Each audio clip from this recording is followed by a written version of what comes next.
ओवैसी कह रहे हैं आप वाहियात बातें करते हैं। अब इस पे हंसने से ज़्यादा मैं क्या करूं। दुनिया में वाहियात बातें करने के लिए जो सबसे ज़्यादा प्रसिद्ध है, वो अगर कहे कि मैं वाहियात बात करता हूं, नहीं, वो हैदराबाद में अपनी बात करे। यहाँ पर लोगों को पता है देवेंद्र फडणवीस क्या है, और ओवैसी के कहने से क्या फ़र्क पड़ने वाला है। मेरा जजमेंट कोई ओवैसी कर नहीं सकते, और मुझे ओवैसी के सर्टिफिकेट की भी ज़रूरत नहीं है। मेरे महाराष्ट्र की जनता मुझे सर्टिफिकेट देती है, और महाराष्ट्र में लोग जानते हैं एक सभ्य नेता के रूप में देवेंद्र फडणवीस को जाना जाता है। लेकिन आप दोनों के बीच में बड़ी तल्ख बयानी हो रही है, वो सभ्य तो नहीं कही जा सकती है जिस तरह से ए ओवैसी ए फडणवीस, ये सब क्या हो गया है? अगर यहाँ आकर वो उल्टी सीधी बात कहेंगे, मैंने पहले कह दिया मैं जवाब तो दूंगा। मैं चुप बैठने वाला आदमी नहीं हूँ। अगर कोई उल्टी सीधी बात करेगा तो ईंट का जवाब पत्थर से ही मिलेगा, और मैं देता हूँ। तो वो आपकी बातों को वाहियात कह रहे हैं, आप कह रहे हैं उल्टी सीधी बातें कर रहे हैं, लेकिन वो आपसे एक सवाल भी पूछ रहे हैं। वो कह रहे हैं कि भाई आप मुस्लिमों के लिए तो बहुत बोलते हैं, लेकिन आप मराठा आरक्षण पे क्यों नहीं बोलते? मराठा, वो आपसे पूछ रहे हैं, उन्होंने एक सभा में पूछा कि देवेंद्र फडणवीस से कोई ये पूछे कि क्या वो मराठा आरक्षण देंगे। ऐसा है कि जो बिना पढ़े आते हैं ना, वही ऐसा मूर्खतापूर्ण सवाल करते हैं। उनको ये पता नहीं है मराठा आरक्षण की लड़ाई 1980 में शुरू हुई। मराठाओं को पहला आरक्षण देवेंद्र फडणवीस ने दिया, और देवेंद्र फडणवीस जब तक मुख्यमंत्री था तब तक हाई कोर्ट ने भी उस आरक्षण को वैध ठहराया, और तब तक सुप्रीम कोर्ट में भी वो आरक्षण चल रहा था।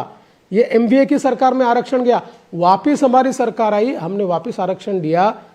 ओवैसी जी, महाराष्ट्र में मराठाओं को 10% आरक्षण है, और कोर्ट में अभी भी वो जारी है। कोर्ट ने उसको खारिज नहीं किया है।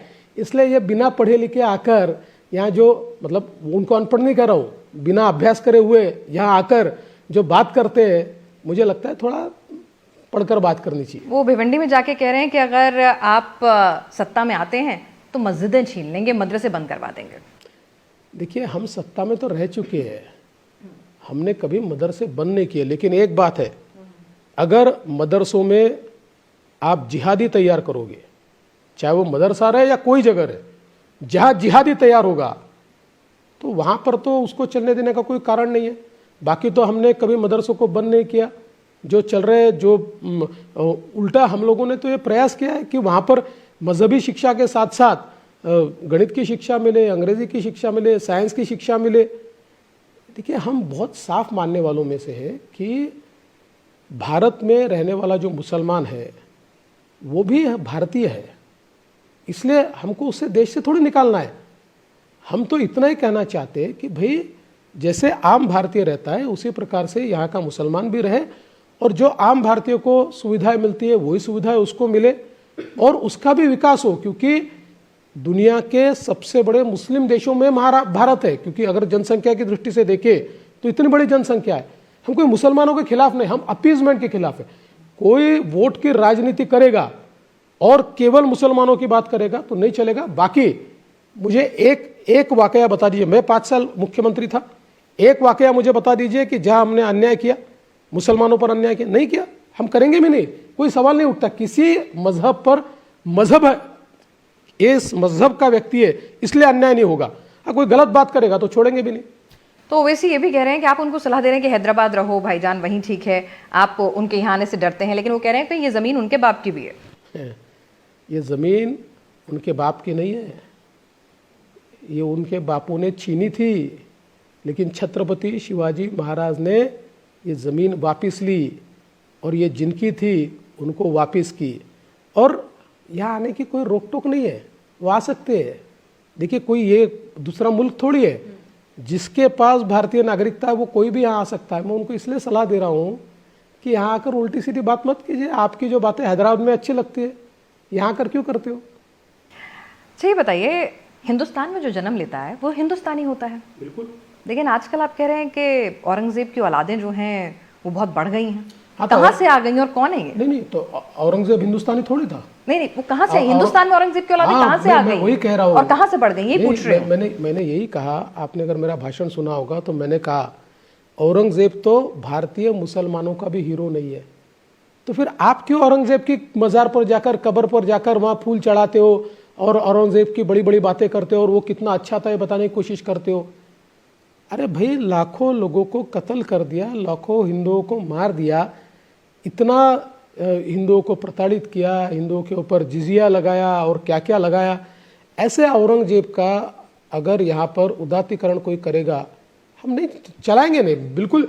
और देखिए, अगर कोई जाकर औरंगजेब की प्रशंसा करता होगा और उसकी मज़ार पर जाकर वहाँ पर उसका महिमा मंडन करता होगा, तो औरंगजेब की औलाद ही है। और किसकी औलाद है? औरंगजेब की औलाद है। हम बोलेंगे औरंगजेब की औलाद। और उनके खिलाफ आपकी मुहिम जारी रहेगी? जारी रहेगी भाई। देखो, उनकी अपनी स्वतंत्रता है, वो किसको कोई स्वतंत्रता का सवाल नहीं उठता। स्वतंत्र कोई यहाँ कल अगर ये कहेगा कि मैं स्वतंत्र हूं इसलिए हिटलर मेरा भगवान है, चलेगा?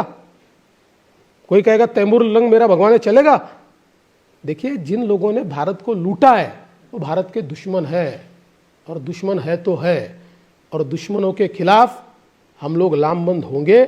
जो दुश्मन है उसका महिमा मंडन हम नहीं कर सकते। आप पर विरोधी कह रहे हैं एक बार फिर से आप पाकिस्तान ले आए, यहाँ के मुद्दे कम पड़ गए, आप फिर से लोगों को पाकिस्तान भेज रहे हैं और पाकिस्तान का मुद्दा आप ले आए हैं इस बार फिर से। तो कभी नहीं बोला आपने पाकिस्तान में तिरंगा लहराएंगे। हाँ, एक शब्द है जो मैं नहीं बोल टीवी पर, वो पूरा बयान आपने दिया। हाँ, नहीं बिल्कुल। अब मैंने कहा, क्यों नहीं कहूँ, कोई गलत बात है क्या? इसमें कोई पोलराइजेशन है? अरे हमारा तो ख्वाब है, हम अखंड भारत मानने वाले लोग हैं, अखंड भारत।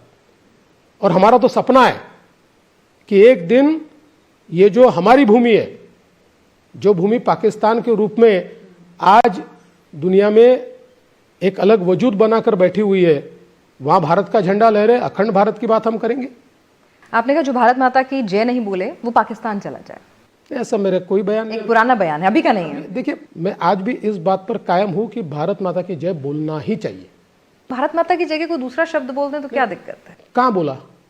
नहीं बोला ना, नहीं बोला। और मैं तो उससे आगे जाकर पूछता हूं, भारत माता की जय और वंदे मातरम बोलने में शर्म क्यों है? कौन से धर्म में लिखा है? मुझे दिखा दीजिए कौन से धर्म में लिखा है और कौन सी किताब में लिखा हुआ है। ऐसा कोई किताब नहीं है। ये जानबूझकर, और ये देश का बंटवारा उसी दिन हो गया जिस दिन कांग्रेस पार्टी ने उस समय के जो नेता थे उन नेताओं के दबाव में आकर ये तय कर दिया कि वंदे मातरम पूरा नहीं गाया जाएगा, वंदे मातरम आधा ही गाया जाएगा या उसका थोड़ा सा ही भाग गाया जाएगा। ये जिस दिन मान्य किया, वंदे मातरम कोई धर्म का गाना ही नहीं था। अरे वंदे मातरम कहते हुए हमारे हजारों लोग फांसी झूल गए, जिसमें भगत सिंह जी ने भी फांसी ली, उस समय भी वंदे मातरम कह रहे थे। वो वंदे मातरम कोई मजहबी गाना ही नहीं है। और ऐसे समय आप अगर वंदे मातरम का भी विरोध करेंगे तो मैं तो नहीं सहन कर सकता।